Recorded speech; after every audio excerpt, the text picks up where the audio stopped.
C'est bon, t'es prêt? Ouais. Et bon, vas-y. Bonjour à tous, Franck Ropers. Comme vous le voyez, je suis accompagné et pas de n'importe qui.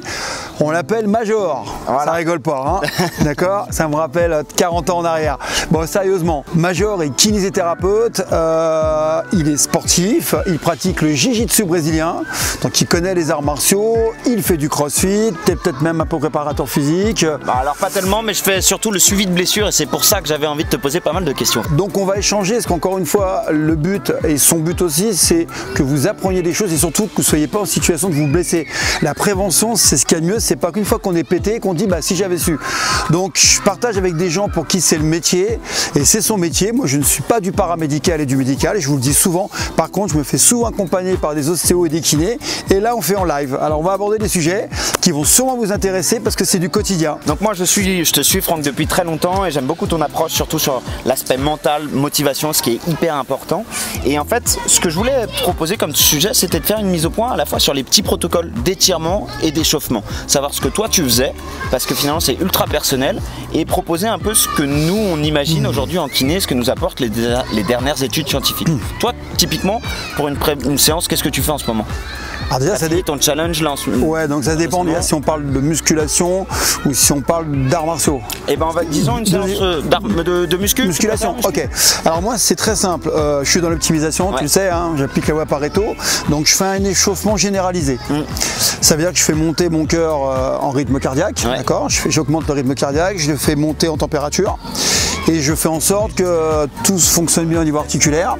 Donc et puis je me prépare mentalement, les deux, physiquement, mentalement. Donc moi ce que j'utilise c'est la salutation au soleil, issue du yoga. Voilà, donc je fais une salutation au soleil qui dure 2-3 minutes.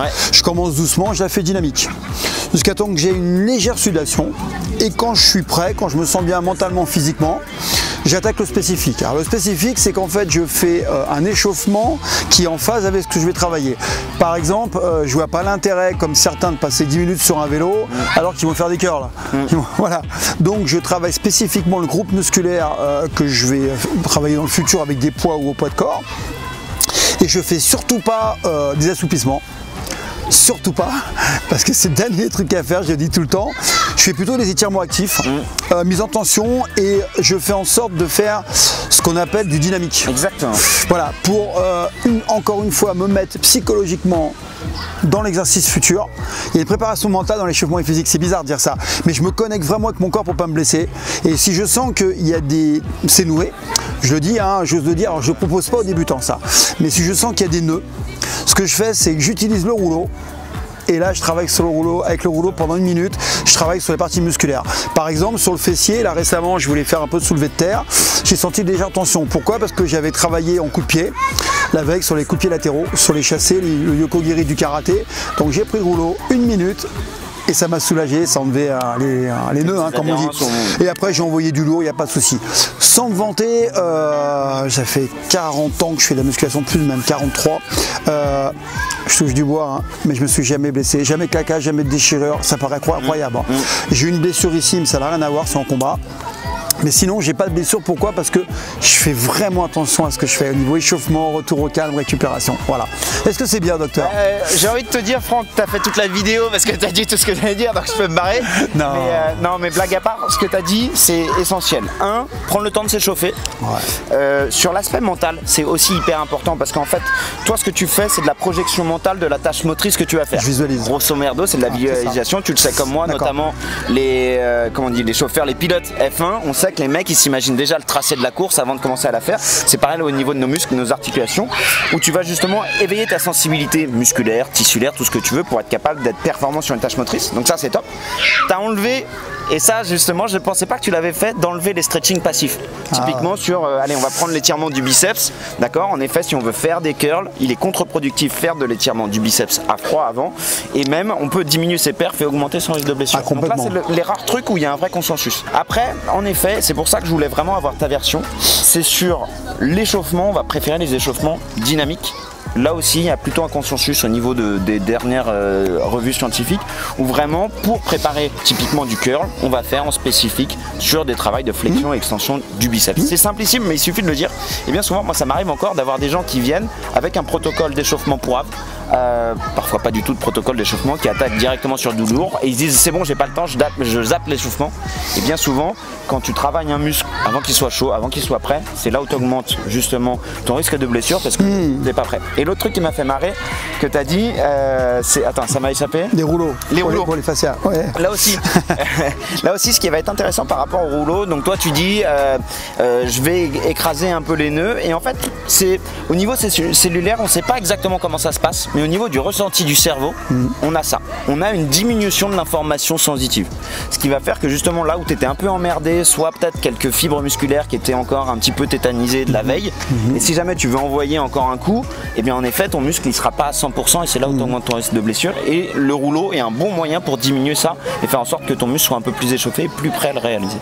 Alors c'est marrant que tu dis ça. En fait, sachez une chose, c'est que moi je suis un ancien de l'INSEP, je suis rentré à 13 ans.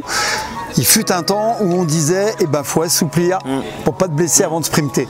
Et on s'est rendu compte que les sprinteurs perdaient leur faculté à mobiliser les unités motrices pour envoyer parce que c'est de l'influx. Et en fait on s'est dit mais non. Et après les entraîneurs d'après ont dit non on arrête. Et on s'est rendu compte qu'il fallait échauffement dynamique avec des montées de jambes, avec des griffés comme on appelle. Des griffés, c'est ce que font les athlètes. Du travail de gamme en fait. Exactement. Et pareil, j'en profite pour parler de la série unique. La série unique, c'est pas je prends un poids, je bombarde avec un poids lourd. Non. C'est vrai que bien souvent on te reproche ça, de dire mais les gars, il y a un protocole et le problème c'est qu'ils vont pas plus loin que le bout de leur nez, ils s'arrêtent à ce que je dis. Mais quand on voit le protocole, donc j'ai des formations, j'explique qu'il y a bien une charge, on te bouge, bon ça c'est dynamique, on l'a dit. Après il y a 30% de la charge future de la série unique qui est faite en 10 répétitions pour bien préparer le muscle, bien me connecter, voir s'il n'y a pas de problème. J'augmente à 50% du poids futur en série unique et après je bombarde à 100%. Voilà, mais il y a une préparation évidemment et de Lavier qui est intervenu. Frank Roper n'a pas tort. Quand vous faites un sport de combat et que vous voulez avoir la forme, vous n'êtes pas un bodybuilder qui cherche à avoir tous les groupes musculaires, et l'échauffement en lui-même pouvait être presque considéré comme un ensemble de séries. Je dis bonjour à travers la vidéo, il a bien compris, il le sait, mais les gens s'arrêtent à la finalité, ils ne voient pas tout le protocole. Mais non, il y a un protocole. Toi, tu parles de la série unique, mais ta série unique, elle est issue finalement de plusieurs séries avant. Évidemment. Donc finalement, tu as un bon protocole, et je vais finir là-dessus. Finalement, ce qui est aussi hyper important, c'est votre ressenti à vous. C'est-à-dire que même si vous le sentez quelque chose qui vous fait du bien, mais qui va à l'inverse de certaines études ou de certaines littératures, si vous, ça vous fait du bien, c'est probablement ce qui est le plus efficace pour votre séance à vous. J'ai toujours, faut écouter son corps. Il faut écouter son corps, faut pas aller au-delà. Alors quand on dit faut aller dans la douleur, se faire mal, c'est une image, mais surtout pas. Et après la douleur c'est pareil, est-ce que c'est une douleur articulaire, une douleur osseuse, musculaire, voilà. C'est une douleur musculaire dans le sang, je vais à l'échec en gardant un mouvement propre, en étant toujours connecté avec son corps. Voilà, c'est aussi simple que ça. Hein. C'est presque du bon sens de paysan comme on dit. Hein. Mais c'est ça, mais parfois on a tendance à minimiser l'impact du bon sens sur nos propres vies. Bon, ça va, alors j'ai bien répondu, le docteur il valide.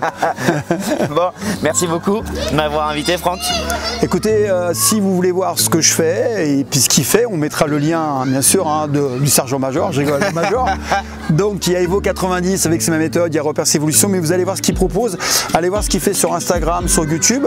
Tu es surtout sur Instagram, je crois. Sur Instagram. Parce qu'en fait, encore une fois, chacun son métier. Moi, je suis pas kiné, je suis pas ostéo, j'ai pas fait d'études dans le domaine. Il faut aller voir des gens pour qui c'est le métier. Et moi, il faut pas croire, j'ai pas progressé avec les coachs, j'ai progressé avec les gens pour qui c'est le métier, le corps humain et le métier. C'est pareil pour le mental et le physique. Donc allez voir ce qu'il fait, c'est intéressant. En plus, c'est un pote d'Alex Levent. Exactement. C'est qu'Alex Levent, c'est un coach vraiment performant parce que pareil, on voit que c'est étudié, on voit que c'est croisé avec l'empirisme, le terrain. Vous saurez tout et vous vous blesserez pas et vous durerez, vous finirez un vieux monsieur en forme. À 72 ans, c'est ça, Franck? C'est ça, 73 bientôt. Ciao. Ciao.